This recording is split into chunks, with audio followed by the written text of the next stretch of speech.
ஓம் நமோ நாராயணா. இது வரைக்கும் நம்ம 6 திவ்ய தேசம் சேவிச்சிருக்கோம். இப்போ நம்ம பார்க்க போகிறது 7வது திவ்ய தேசம். 7வது திவ்ய தேசத்துக்கு பேர் திருக்கண்டியூர். ஆரம்பத்தில் அந்த திருக்கண்டியூரை யார் ஆட்சி பண்ணிட்டு வந்திருந்தா அப்படின்னு பார்த்தா பல்லவ ராஜாக்கள் தான் ஆட்சி பண்ணிட்டு வந்துட்டுருந்தா. அப்போ கட்டின கோவில் தான் இந்த திருக்கண்டியூர் கோவில். ஆனால் நாளடைவில் கோவில் சிதிலமடைஞ்சு போச்சு.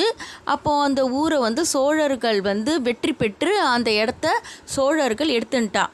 இந்த கோவில் சிதிலமடைஞ்சிருக்குன்றத பார்த்த சோழ ராஜாக்கள் இந்த கோவிலை நன்னா அழிச்சிட்டு திருப்பி புதுசாக இங்கே ஒரு கோவில் கட்டியிருக்கா. அதுதான் இப்போ நம்ம பார்த்துட்டு இருக்க ராஜகோபுரம் எல்லாமே சோழர்கள் கட்டினது தான். அதனால தான் சோழ நாட்டு திவ்ய தேசத்தில் இந்த ஊர் இருக்கு.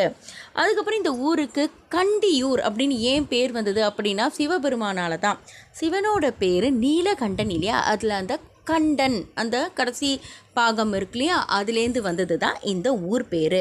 ஏன் சிவன் பேர் இந்த ஊருக்கு வந்திருக்கு அப்படின்னா, ஒரு சமயம் பிரம்மாக்கும் சிவனுக்கும் ஒரு சின்ன மோதல் வந்துதான்.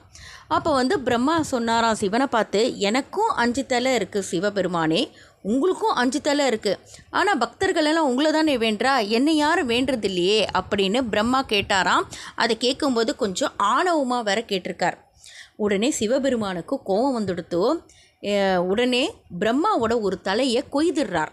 கொய்துட்டு, இப்போ உங்களுக்கு 4 தலை, எனக்கு 5 தலை, உங்களை விட நான் தான் ஒஸ்தி, அதனால் பக்தர்கள் எல்லாரும் என்ன தான் சேவிக்கிறா அப்படின்னு சிவபெருமான் சொல்லியிருக்கார். உடனே பிரம்மா சாபம் கொடுத்துட்டார். என்னோட தலையை உன் கையில் வச்சுட்டுருக்கியோன்னோ, அப்படியே என்னோட அந்த கபாலமானது உன் கையில் ஒட்டிக்கும், அது ஒரு திருவோடா ஆகும், நீ பிச்சை எடுத்து சாப்பிடுவ அப்படின்னு எல்லாம் சாபம் கொடுத்துருக்கார். அதே மாதிரி ஆயிடுத்து. அப்புறம் சாபத்துக்கு விமோச்சனமும் அவரே சொல்லியிருக்கார். எப்போ இந்த கபாலம் நிறையிறதோ அப்போ உன் கையை விட்டு இது நீங்கிடும் அப்படின்னு சொல்லியிருக்கார். பிரம்மனோட தலையை சிவபெருமான் கொய்ததுனால பிரம்மகத்தி தோஷம் சிவபெருமானை பிடிச்சுடுத்தோ. அதனால் பல கோவில்களுக்கு சிவபெருமான் போயிட்டு வந்துட்டு இருந்தார். அப்படி பல கோவில்களில் திருக்கண்டியூர் கோவிலுக்கும் இவர் வந்திருக்கார். வேற ஒரு கோவிலுக்கு போகும் பொழுது கபாலம் நீங்கிடுறது. ஆனால் பாவம் இவருடைய பிரம்மஹத்தி தோஷம் மட்டும் நீங்கலை. அதுக்காக நிறைய கோவிலுக்கு வரும்போது இந்த கோவிலுக்கும் இங்கே இருக்கிற பெருமாளையும் சிவபெருமான் சேவிச்சிருக்கார். இங்கே இருக்கிற மூலவர் பேர் ஹரசாப விமோச்சன பெருமாள் அப்படின்றது தான் இந்த மூலவருடைய பெயர். அதுக்கப்புறமா இந்த ராஜகோபுரம் இருக்கு இல்லையா, அது மொத்தம் 3 அடுக்கு ராஜகோபுரம். இந்த கோவிலை பஞ்சகமல கஷேத்திரம் அப்படின்னு சொல்கிறது வழக்கம். ஏன் இந்த ஊரை பஞ்சகமல கஷேத்திரம் அப்படின்னு சொல்கிறா அப்படின்னா, இங்கே இருக்கிற உற்சவர் பேர் கமலநாதன், தாயார் பேர் கமலவல்லி, புஷ்கரணி பேர் கமல புஷ்கரணி, விமானம் பேர் கமலாக்கிருத்தி விமானம், அதுக்கப்புறம் இங்கே இருக்கிற தீர்த்தம் பேர் கமல தீர்த்தம். இப்படி இருக்கிறதுனால இந்த ஊரை பஞ்சகமல கஷேத்திரம் அப்படின்னு சொல்கிறது வழக்கம். ஆரம்பத்தில் இந்த கோவிலில் கமல தீர்த்தம் இருந்தது அப்படின்னு பார்த்தோம் இல்லையா, அங்கே சிவபெருமான் குளிச்சிருக்கார். தன்னோட பிரம்மஹத்தி தோஷம் போகணும் அப்படின்றதுக்காக இந்த குளத்தில் அவர் குளிச்சிருக்கார். அதனால் இப்போ இந்த கோவிலில் இருக்கிற அந்த தீர்த்தத்தை எப்படி சொல்கிறா அப்படின்னா கபால தீர்த்தம் அப்படின்ற பேரில் சொல்கிறா.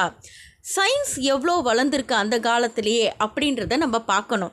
ஏன்னா இந்த கோவிலில் மாசி மாதம், அந்த மாசி மாதம் 13, 14, 15 இந்த 3 தேதிகளில் என்ன ஆகும் அப்படின்னா, சூரிய ஒளி கற்ப கிரகத்துக்குள்ளே நுழையிற மாதிரி இந்த கோவிலை இவா கட்டியிருக்கா.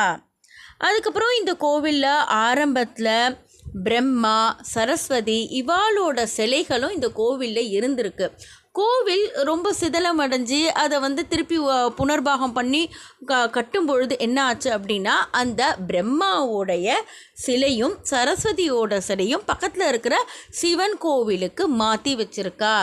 இங்கே இன்னும் நிறைய சிலைகள் இருக்குது, நிறைய பெருமாளோட சிலைகள் இந்த கோவிலில் இருக்குது. அது என்னென்ன சிலைகள் அப்படின்னு நம்ம பார்த்தோம் அப்படின்னா, விநாயகர் பெருமான் இருக்கார். அதுக்கப்புறமா சுப்பிரமணிய பெருமாள் யாருன்னா முருகன் தன்னுடைய துணைவிகள் ஆன வள்ளி தேவானை அவளோட இந்த கோவிலில் இருக்கார். அப்புறம் மகாலட்சுமி தாயார் இருக்கா. அப்புறம் நட்ராஜர் வடிவத்தில் நம்மளுடைய சிவபெருமான் இருக்கார். அதுக்கப்புறமா விஷ்ணு துர்க்கை அந்த பெருமாளும் இந்த கோவிலில் இருக்கா. அதுக்கப்புறம் பைரவர். அதுக்கப்புறமா அர்த்தநாரீஸ்வரும் இந்த கோவிலில் இருக்கா. அர்த்தநாரீஸ்வர் நின்றுருக்க பொசிஷனில் தான் நம்ம நிறைய சாதாரணமாக பார்த்துருப்போம். ஆனால் இந்த கோவிலில் அமர்ந்த திருக்கோலத்தில் அர்த்தநாரீஸ்வரை சேவிக்கிறது விசேஷம். அதுக்கப்புறம் இந்த கோவிலுடைய ஸ்தல விருட்சம் என்னன்னு பார்த்தோம்னா பில்ப மரம். என்னடா இது விஷ்ணு கோவில் தானே, இது எப்படி பில்ப மரம் வரும் இதுக்கு அப்படின்னு நமக்கு சந்தேகம் வரும். இந்த கோவில் திவ்ய தேசம் மட்டும் கிடையாது, பாடல் பெற்ற ஸ்தலம் அப்படின்னா நாயன்மார்கள் இந்த கோவிலில் பாட்டு பாடியிருப்பா. அதே மாதிரி நாயன்மார்கள் இந்த கோவிலில் பாட்டு பாடியிருக்கா. அதனால் இந்த கோவில் திவ்ய தேசம் மட்டும் கிடையாது, இது ஒரு பாடல் பெற்ற ஸ்தலம் அப்படின்னு சொல்லலாம். அதுக்கப்புறமா இந்த கோவிலுக்கு மங்களாசாசனம் பண்ணது யார் அப்படின்னா திருமங்கை ஆழ்வார்னால தான் இந்த கோவில் திவ்ய தேச கணக்கில் வந்தது. இந்த வீடியோவை இதோடு முடிச்சுக்கலாம். அடுத்த கோவிலோட வேற ஒரு வீடியோவில் பார்க்கலாம். இந்த வீடியோ உங்களுக்கு பிடிச்சிருந்தா லைக் பண்ணுங்கள். இதே மாதிரி அடுத்த வீடியோ பார்க்கணும் அப்படின்னா நம்ம சேனலை சப்ஸ்கிரைப் பண்ணுங்கள். தேங்க்ஸ் ஃபார் வாட்சிங்.